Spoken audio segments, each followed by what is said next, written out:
Imagine buying your dream property in the Alaskan wilderness, only to find maggots crawling from beneath the floorboards. What you discover next reveals a conspiracy so dark, it'll change everything you thought you knew about this decade-old mystery. Before we dive in, hit that subscribe button and drop a comment telling me, would you ever choose to live completely off-grid, miles from civilization? Let's get into this story. Late October, 1996. The Alaskan interior. Gwendolyn Wainwright grips her steering wheel so tight her knuckles have gone white. She's navigating what barely qualifies as a road, more like a suggestion of where a path used to be. Deep ruts, exposed roots, mud freezing solid under a sky that looks like one massive bruise. She's making her final trip of the season to check on her son's family before winter locks them in completely. Her son Bastian, his wife Vesper, and their 3 kids Isadora, Zara, and Bram. They've chosen to live entirely off the grid. No electricity, no running water, no neighbors for miles. Just them, the wilderness, and a hand-built cabin that Bastian constructed himself. When Gwendolyn finally rounds that last bend and pulls into the clearing, something immediately feels wrong. The silence hits her first. Not the peaceful kind of quiet you'd expect out here, but something heavier, oppressive. There's no smoke rising from the chimney, no sounds of children laughing or playing, no Bastian outside chopping wood like usual. The cabin just sits there, looking almost abandoned against the tree line. She parks and steps out, her boots crunching on frost-hardened ground. The fire pit, normally the heart of their outdoor life, is stone cold, just charred logs and grey ash. She calls out their names, and her voice sounds so small in that vast emptiness. Nothing. No response at all. The front door is unlocked, which isn't totally unusual for them out here. They're so remote they never worried about intruders. But when Gwendolyn steps inside, what she finds is both reassuring and deeply disturbing. The cabin looks orderly.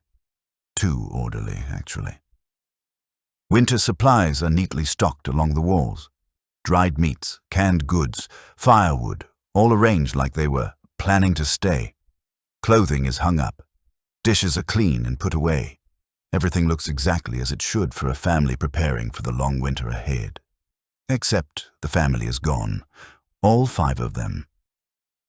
She checks the sleeping loft, the main living area. Beds are made. Vesper's sewing materials sit untouched on a small table. There's no sign of struggle, no indication of panic or a rushed departure. It's like they just vanished into thin air. Outside, Gwendolyn does a wider search. The outhouse, the storage shed, the perimeter of the clearing, and that's when she confirms the detail that sends ice down her spine. Their heavy-duty truck is missing, the only vehicle capable of getting them out of this wilderness.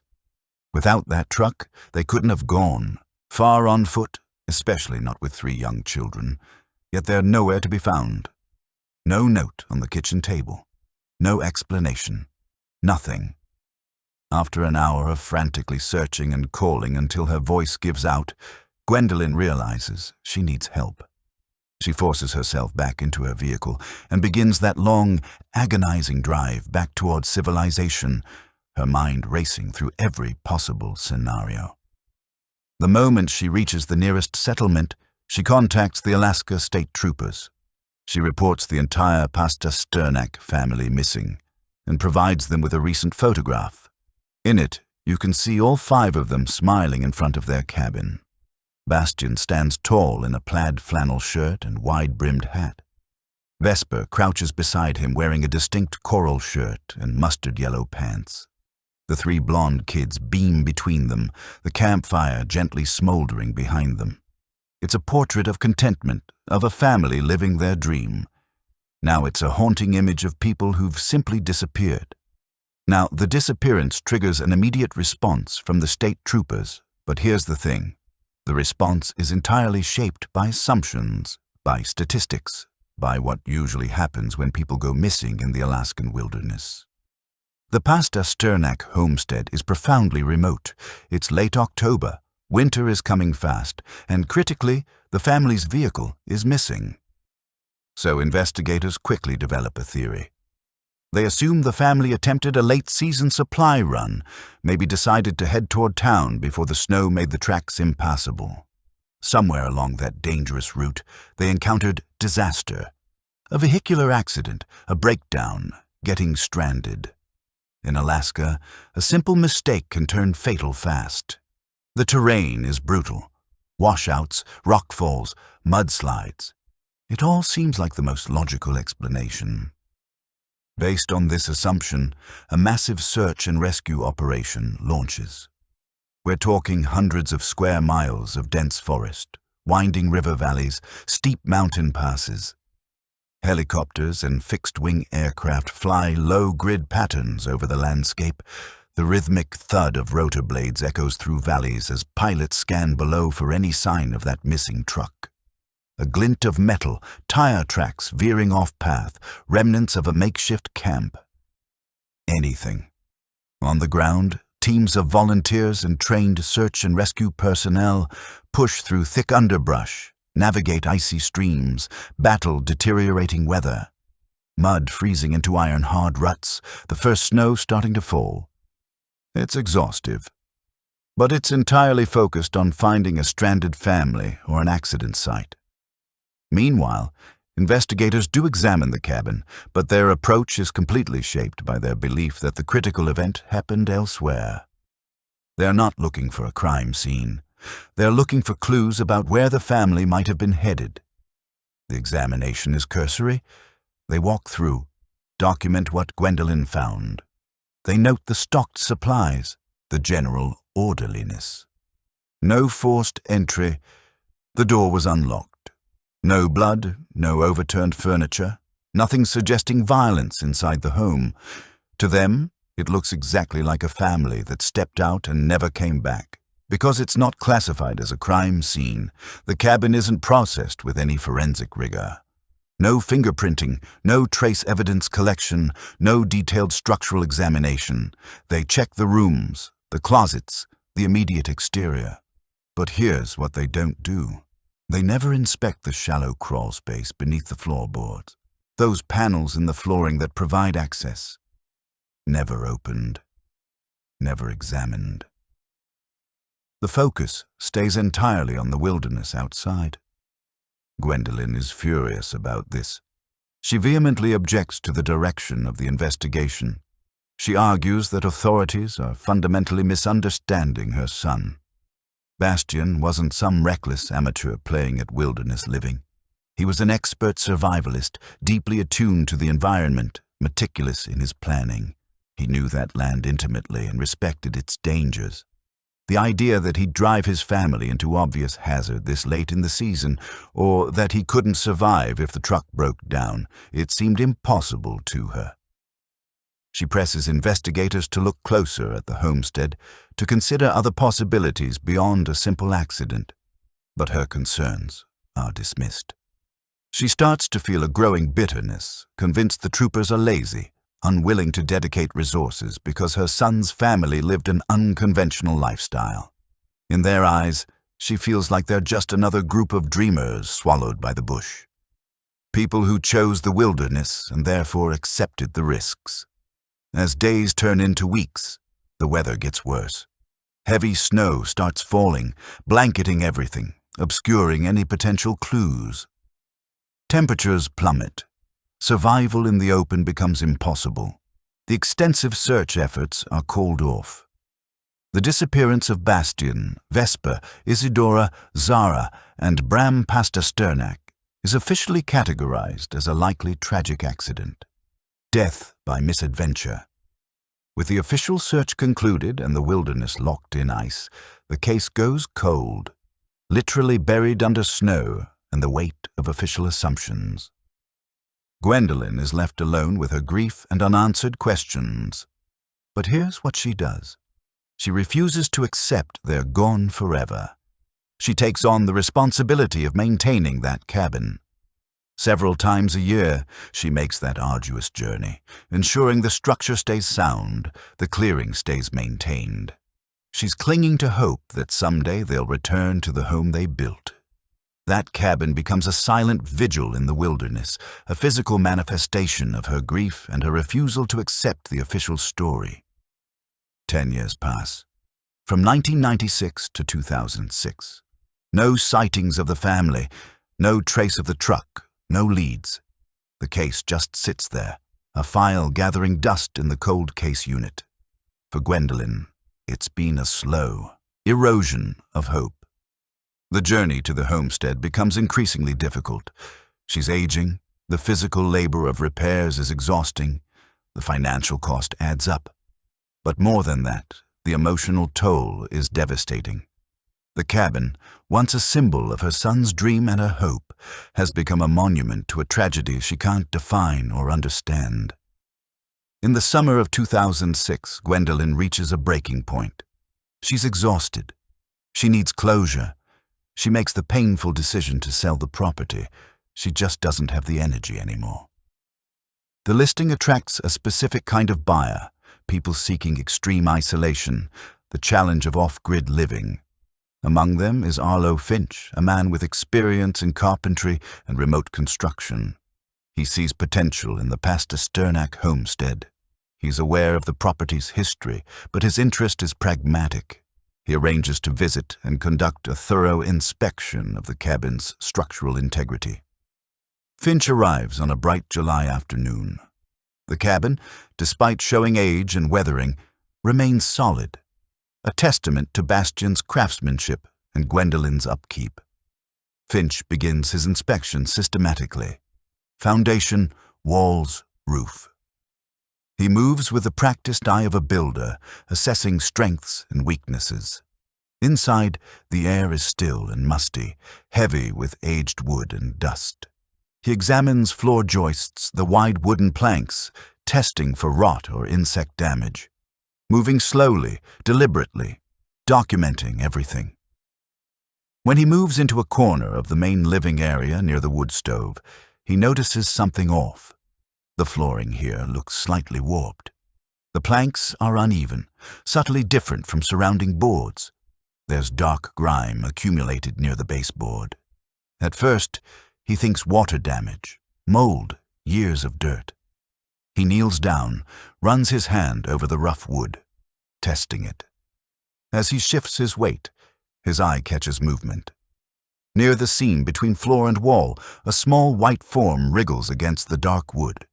He leans closer. It's a maggot. Finch pauses. The presence of maggots usually means something's decomposing nearby. He assumes a small animal, maybe a mouse or squirrel, got trapped in the wall or under the floor and died. Unpleasant, but not uncommon in rustic cabins. He decides to investigate to assess any potential damage. The planks in the corner are loose, designed to allow access to the crawl space. Finch grabs a pry bar from his toolkit and positions it under the warped board. He applies pressure. The old wood groans as nails pull free. He lifts the plank, which is heavier than expected. When he looks at the underside, the sight hits him hard. It's coated in thick, dark, damp-looking, decomposing matter. More maggots cling to the grime, clustered in the decay. The moment that plank comes up, the atmosphere shifts. A faint, unusual odor begins wafting from the opening, sickly sweet underlying the mustiness, a clawing smell that Finch recognizes instinctively. Decomposition. He holds the plank. Up to the light, examining the infestation. This isn't just dirt or mold. It's residue of decay. He uses a thin stick to point at the maggots, assessing the extent of damage. That's when he knows. This is not a small animal. Concerned now, genuinely alarmed, Finch peers into the opening. The crawl space is shallow and dark, the earth below uneven. Space barely 2 feet high, cluttered with dust and debris. He retrieves a high-powered flashlight and shines the beam into the darkness. At first, just dirt and the rough underside of floor joists. But as he sweeps the beam toward the corner, the light falls on something that doesn't belong. partially concealed in shadows, wrapped in old blankets or tarps, but the shape is unmistakable. Finch feels adrenaline spike, a sickening realization washing over him. The flashlight beam illuminates a human hand, flesh desiccated and mummified. Further along, a human torso, legs. Tucked into the farthest reaches of that crawl space are human remains. Finch recoils from the opening, heart pounding. He stumbles back, drops the flashlight, rushes out of the cabin gasping for fresh air.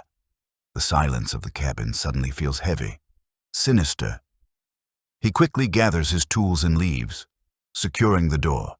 He drives directly to the nearest Alaska State Trooper station and reports his gruesome discovery. The journey is a blur of adrenaline and horror. This report mobilizes an immediate response. Authorities descend on the remote homestead, but this time they're treating it as what it actually is. A crime scene. A forensic team is dispatched to recover the remains. The cabin, overlooked a decade earlier, is now the focal point of a major investigation. The recovery process is delicate and grueling. The confined crawl space makes extraction difficult.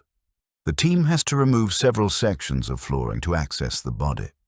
When the remains are finally brought into daylight, it's clear they've been there for a significant time. But here's something crucial.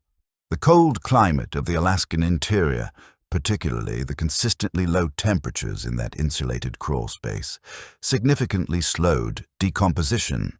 The unique microclimate acted as natural preservation. The body is largely preserved, though desiccated.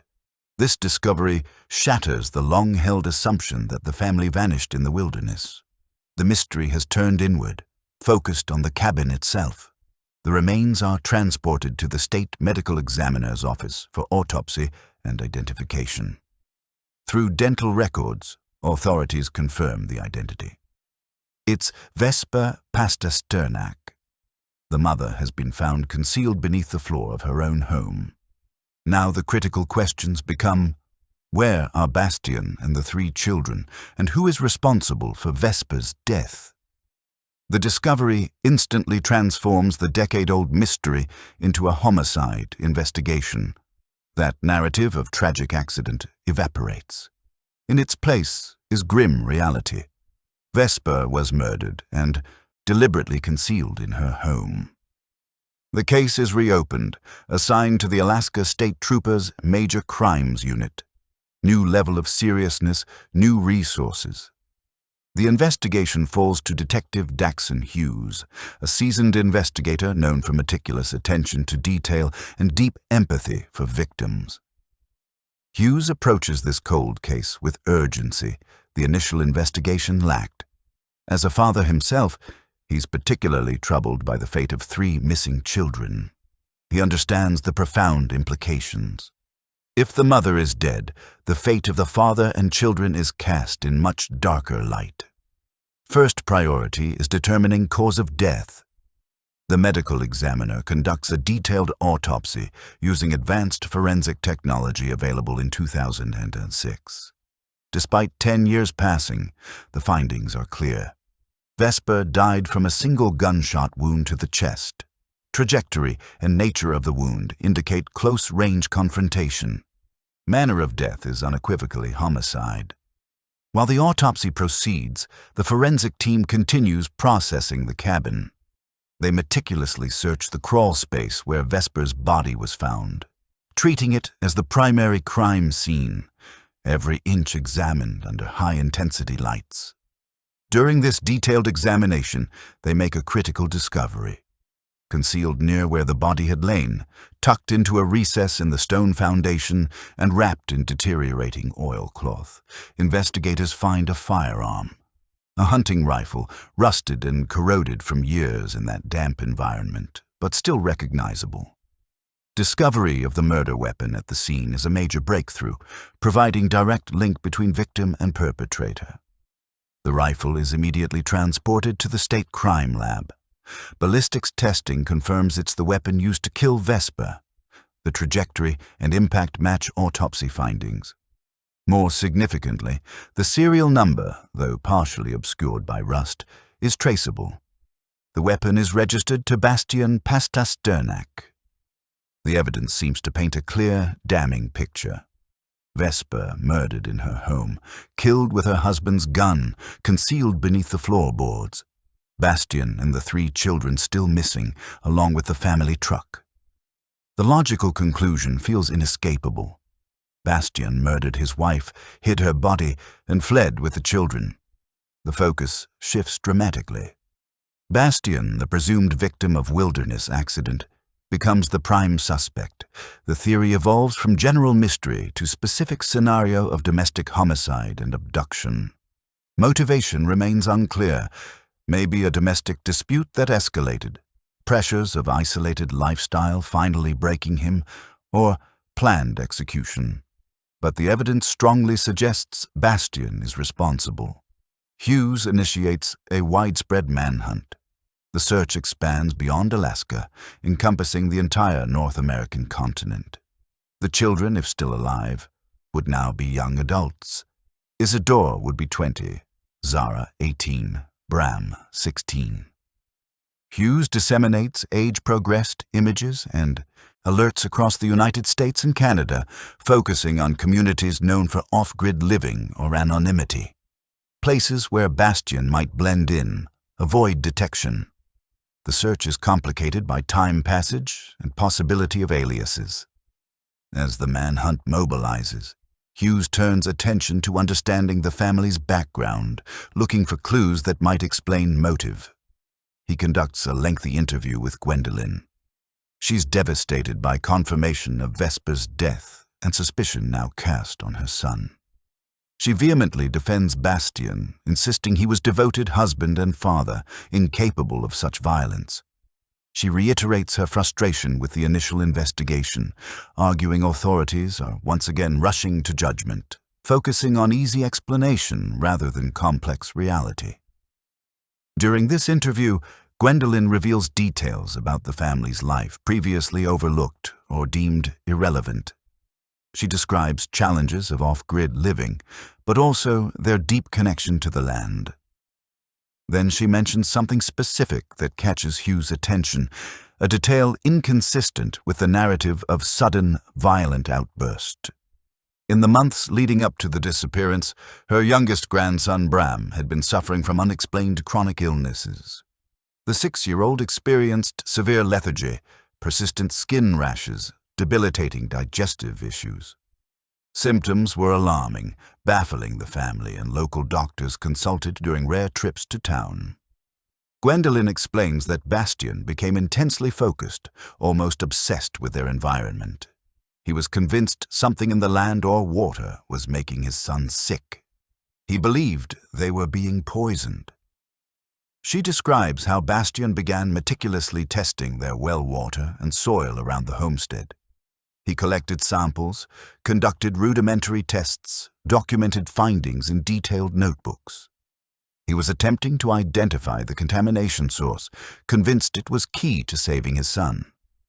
His behavior, Gwendolyn insists, wasn't that of a man descending into madness, but a desperate father trying to protect his family from an unseen threat. Hughes listens patiently, noting details. At this stage, the information seems peripheral, perhaps paranoid delusions of a man in extreme isolation or desperate mother trying to deflect suspicion from her son. The physical evidence, the body, the rifle, the disappearance, strongly points toward Bastian. However, Hughes files the information away, aware that in a case this complex and cold, no detail can be entirely dismissed. The mystery of Bram's illness and Bastian's poison theory remains an unresolved thread. For now, focus remains on finding Bastian and the missing children. But Hughes recognizes the truth might be far more complicated than evidence suggests. While the nationwide manhunt yields nothing but dead ends, Hughes finds himself increasingly drawn to details Gwendolyn provided about Bastian's preoccupation with environmental contamination. The image of Bastian as cold-blooded killer doesn't align with the portrait his mother painted, a devoted father desperate to understand his son's mysterious illness. If Bastian truly believed his family was being poisoned, it adds complexity the simple domestic homicide theory doesn't account for. It suggests motive rooted in fear and paranoia, or perhaps genuine external threat. In follow-up interviews, Hughes presses Gwendolyn for more specifics about Bastian's investigations. He needs something tangible beyond anecdotal accounts of anxiety. That's when Gwendolyn reveals a critical detail that seemed insignificant at the time, a desperate attempt by Bastian to seek outside help. Bastian mentioned he was compiling his findings and environmental samples, intending to send them to someone who could expose the truth. He'd identified an investigative journalist known for covering environmental issues and mailed a package shortly before the disappearance. This revelation provides Hughes with the first tangible lead outside immediate crime scene circumstances. If he could locate the journalist and retrieve the package, he might gain insight into Bastian's state of mind and reality of the threat he perceived. It's a long shot, fragile thread connecting present to events of a decade prior, but it's the only lead they have. The search for the journalist begins. Gwendolyn can't recall the name, only that he worked for a major newspaper in the lower 48, specializing in environmental reporting. Hughes begins painstaking cross-referencing of journalists active in 1996, reviewing archives, making discreet inquiries. After weeks of research and numerous calls, he identifies a likely candidate. Roland Jessup. Jessup had been a prominent investigative reporter, Pulitzer Prize finalist known for tenacity and willingness to tackle controversial subjects. But he abruptly retired several years earlier, seemingly vanishing from public eye. Hughes tracks him to a small, isolated town in the Pacific Northwest, where he's living reclusively, far removed from journalism. Hughes decides a phone call won't suffice. He needs to meet Jessup in person, assess his credibility, convince him to cooperate. He flies out and locates Jessup's home, a modest cabin nestled in woods, eerily reminiscent of the Pasternak homestead. The meeting is tense.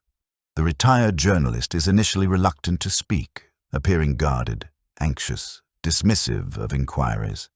He seems haunted by something, a shadow lurking beneath carefully constructed solitude. But when Hughes explains the circumstances, the discovery of Vesper's body, missing children, mention of the package sent by Bastian, Jessup's demeanor changes. Guardedness gives way to profound sadness and fear. In a tense conversation lasting several hours, Jessup confirms he indeed received the package in 1996. It contained detailed letters from Bastian describing his son's illness in agonizing detail, his findings regarding land, contamination, and samples of water and soil collected from the well and surrounding area. Jessup had been intrigued.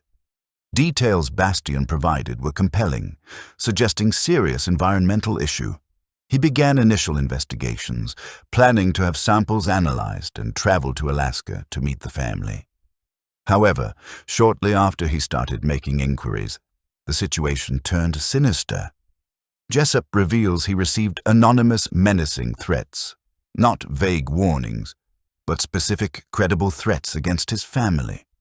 The callers knew details about his life, his children's routines, schools they attended. They made it clear that if he pursued the story, there would be devastating consequences.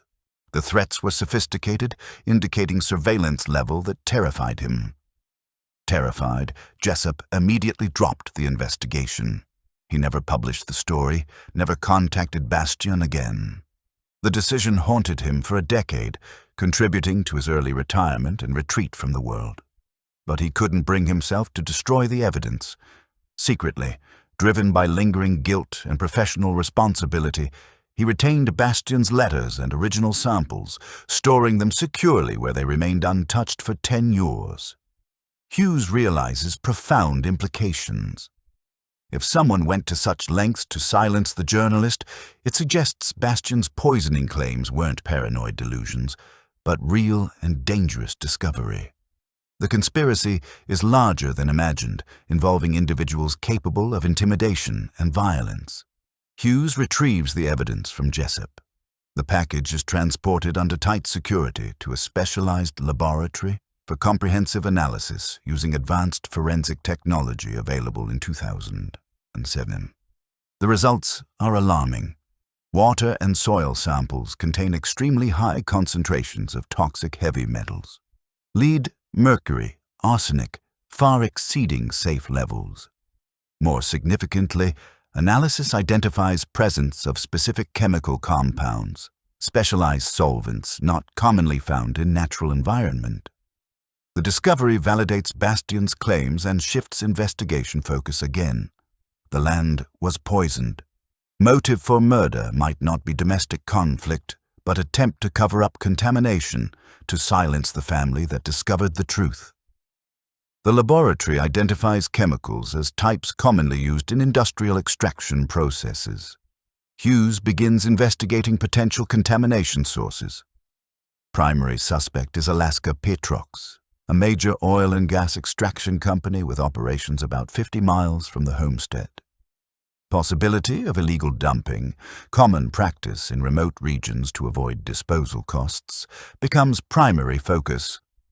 Hughes launches aggressive investigation into the corporation, suspecting negligence and massive cover-up. The investigation consumes months, involving subpoenas for records, employee interviews, environmental surveys of company operations. The corporation is defensive and uncooperative, raising suspicions. The case seems poised for breakthrough, pointing toward classic corporate greed and environmental negligence. However, after thorough, exhaustive investigation, Alaska Petrox is cleared of wrongdoing. The crucial breakthrough comes when the laboratory further refines analysis of chemical compounds. They identify solvents as specialized military-grade chemicals not typically used in commercial extraction. The specific formulation is restricted, used almost exclusively by military for specialized applications. Hydrological surveys indicate contamination pattern is localized to the Pasteur-Sternak property, not migrating from company operations. The investigation hits a dead end. Contamination source remains unknown. Realization that chemicals were specialized military-grade solvents only deepens the mystery. Connection to military opens new, more sinister avenue. Failure of the corporate lead causes backlash within investigation team. Some investigators begin doubting validity of Gwendolyn's claims and relevance of contamination theory. They argue Gwendolyn, as Bastion's mother, might be protecting him, intentionally misleading investigation. Suspicion reverts to original theory. Bastion is the killer, poisoning claims either fabricated or irrelevant. Hughes, however, remains convinced contamination is key to the case, even if source remains elusive. Investigation stalls, caught between conflicting theories and lack of concrete evidence, the truth seemingly buried as deep as toxins in Alaskan soil. By spring 2007, investigation has ground to a halt again. The promising Alaska Petrox lead dissolved, leaving Hughes with validated evidence of severe environmental contamination, but no identifiable source. Specialized nature of military-grade solvents remains puzzling anomaly, clue pointing toward something far more complex and organized than simple illegal dumping. Yet it leads nowhere concrete. Bureaucratic labyrinth surrounding military operations makes tracing chemical sources daunting, fraught with secrecy and resistance. Pressure mounts on Hughes from superiors to abandon environmental angle, refocus investigation entirely on manhunt for Bastion. Evidence against him, while circumstantial, is compelling. Wife murdered with his gun, concealed in their home while he and children remain missing. Prevailing opinion within department solidifies around belief that poisoning narrative is distraction, perhaps manifestation of Bastion's own instability, paranoid delusion that drove him to violence. Hughes finds himself increasingly isolated, fighting on two fronts. against unknown perpetrators of contamination and skepticism of his own colleagues. Then a sudden breakthrough occurs that seems to confirm the dominant theory, providing definitive closure the department craved. A forestry team conducting aerial survey in remote rugged area about 80 miles from the cabin reports spotting wreckage at the bottom of a deep ravine. The area is treacherous, rarely accessed, far from established tracks. Wreckage had apparently been concealed by dense forest canopy until recent survey provided clear line of sight. Description matches the Pastasternak family truck, the vehicle missing for over a decade. The discovery mobilizes massive response. Location is so remote, terrain so difficult, complex retrieval operation is required. Heavy lift helicopters, specialized equipment deployed to access the ravine. Operation takes several days, dangerous undertaking, underscoring location isolation. Media coverage is intense, reigniting public interest, seemingly validating original assumption of wilderness tragedy. When the rusted, crushed hulk is finally retrieved and transported to secure facility for examination, investigators begin painstaking analysis of wreckage and contents. Discovery seems to provide final puzzle pieces, grim tableau telling story of family's final moments. Inside the truck cab, investigators find evidence that powerfully redirects narrative back onto Bastian. They discover another rifle, also registered to him, which had been missing from cabin inventory. This suggests he was armed when he fled. More intriguingly, there's a watertight container, seemingly protected from elements, containing small amount of toxic chemicals identical to those found on the land. This discovery seems to explain the contamination issue. Bastian had been handling chemicals himself, perhaps involved in illicit activity, accidentally poisoning his son Bram.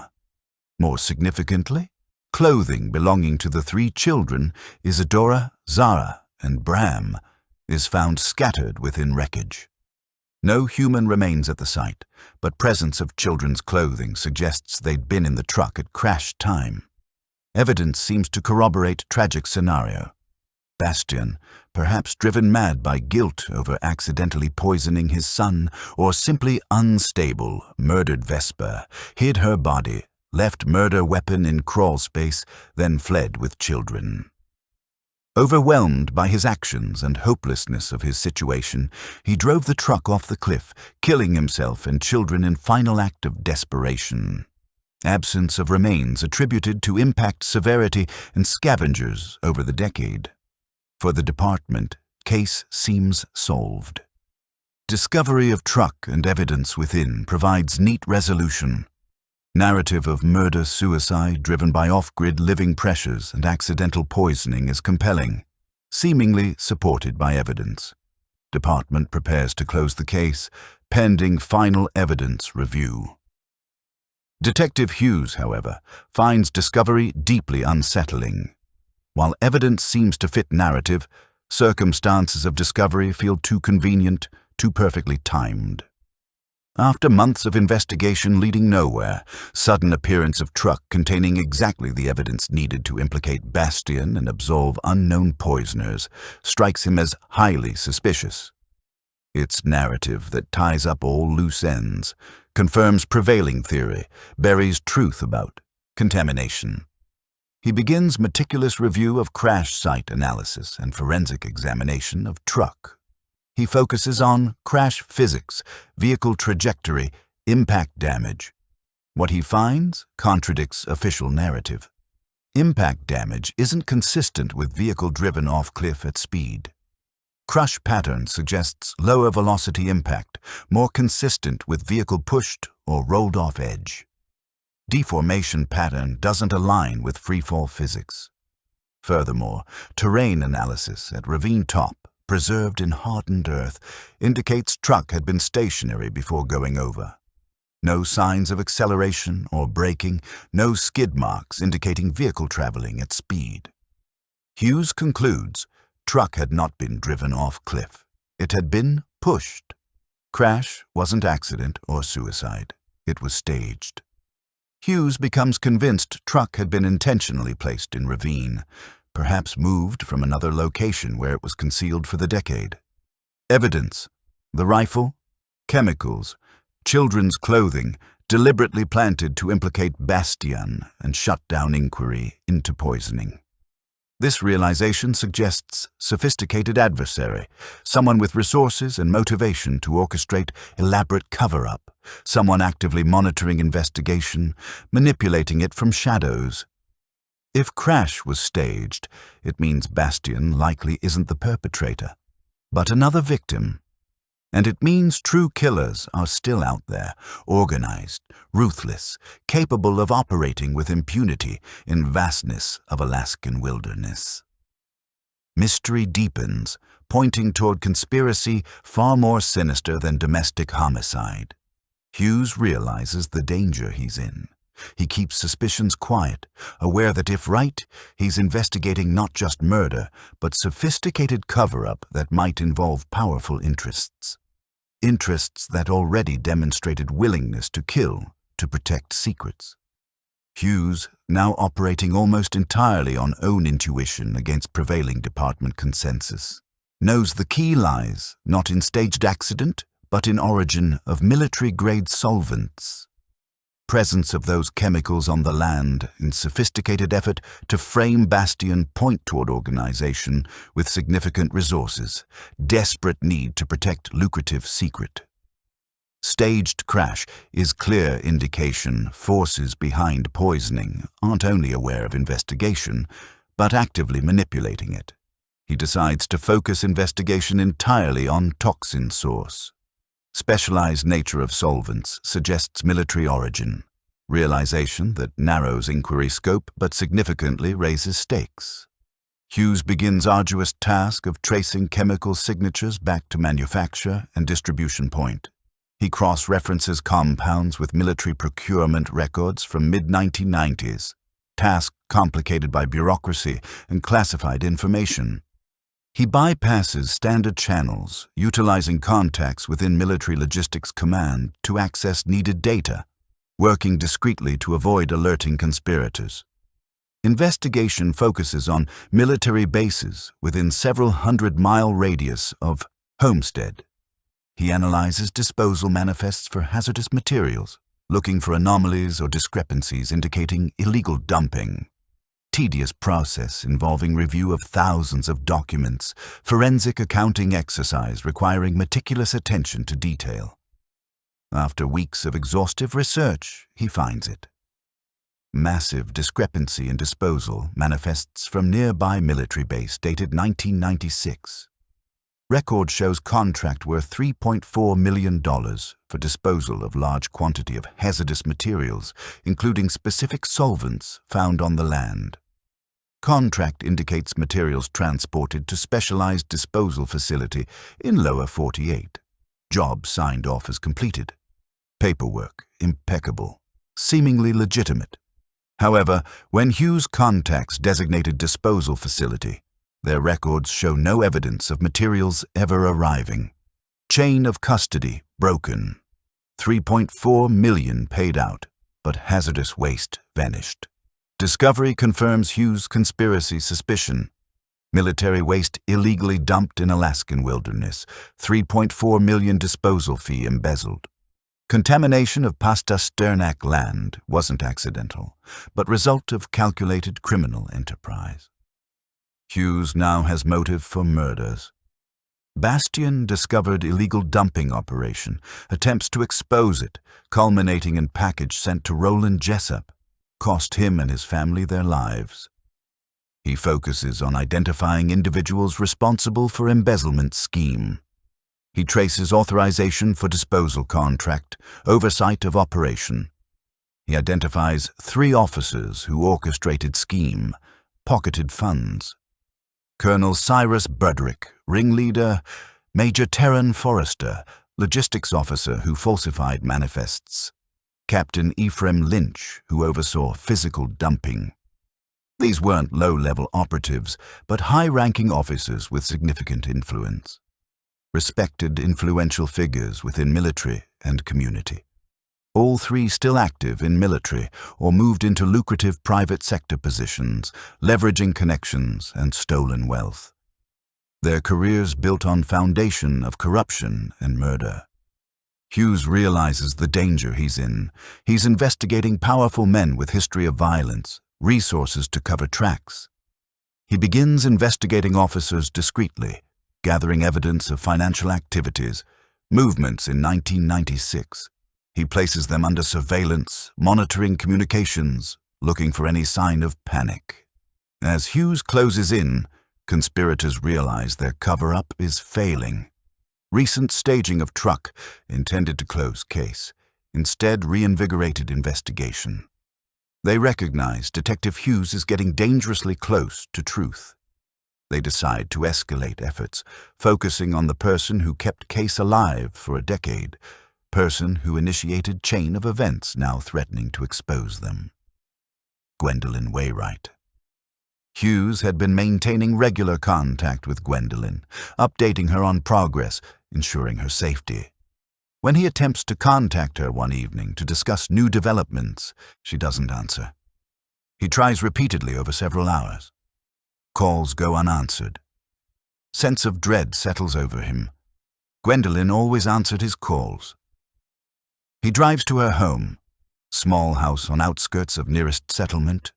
When he arrives, he finds front door forced open, lock shattered, inside clear signs of struggle, overturned furniture, scattered belongings, lamp shattered on floor. Gwendolyn is gone. She's been kidnapped. Realization galvanizes Hughes. Conspiracy is no longer historical crime. It's active threat. Conspirators made desperate move, attempting to silence last remaining witness, perhaps use her as leverage against investigation. He immediately mobilizes tactical response. Realizing he has narrow window to save Gwendolyn, he initiates emergency tracking and financial surveillance on 3 suspects. He focuses on recent movements, looking for anomalies indicating location. He tracks cell phone usage, credit card transactions, looking for any trace of activity. Surveillance pays off. He tracks Forrester and Lynch to remote industrial area outside Anchorage. They rented warehouse using Shell Corporation, location isolated and secure. Perfect place to hold hostage or carry out execution. Hughes is convinced this is where they're holding Gwendolyn. He assembles tactical team, briefing them on situation. They're dealing with highly trained military personnel, armed and dangerous. Raid must be executed with precision and speed. Priority is rescuing Gwendolyn unharmed. Team descends on warehouse in pre-dawn hours. Area deserted. Silence broken only by distant hum of industrial activity. Team establishes perimeter, securing area, cutting off potential escape routes. Atmosphere tense, silence heavy with anticipation. Hughes gives the order. Team executes dynamic entry, blowing locks, storming building. Sound of shattering glass. Stun grenades echoes through industrial area. Interior, vast, dimly lit, cluttered with crates and machinery. Team moves systematically through space, movement swift, coordinated, clearing sections, searching for Gwendolyn and suspects. Flashlights cut through gloom, illuminating debris-strewn floor. They find them in small office area at warehouse back. Forrester and Lynch are there, armed, holding Gwendolyn hostage. She's bound and gagged, terrified, but alive. Confrontation is intense. Suspects, realizing they're trapped, initially refuse to surrender. Tense standoff ensues. Hughes negotiates, attempting to de-escalate, secure Gwendolyn's release. But Forrester and Lynch are desperate, backs against wall, careers and freedom hanging in balance. Standoff shatters when Forrester makes threatening move toward Gwendolyn. Tactical team responds instantly. Brief violent confrontation erupts. Team utilizes tactical maneuvers to subdue suspects, neutralizing threat, securing arrest. Gwendolyn, though terrified, is physically unharmed. She's rescued, taken to safety. Simultaneously, another tactical team raids. Colonel Broderick's residence. He's arrested without incident, caught completely off guard by swift, decisive action. Conspiracy shattered, suspects apprehended. Decade-long cover-up finally unraveling. Truth about Pastor Sternak family disappearance about to be exposed. With 3 conspirators in custody and Gwendolyn safe, investigation moves swiftly toward conclusion. Evidence against Broderick, Forrester, and Lynch is overwhelming, combining financial records of embezzlement with evidence of murders and recent kidnapping. Facade of respectability they maintained for over a decade crumbles under weight of crimes. Under intense interrogation, Captain Ephraim Lynch, lowest-ranking officer, most vulnerable to pressure, confesses entire scheme. His confession details intricate planning and execution of illegal dumping operation, subsequent murders. Motive was simple.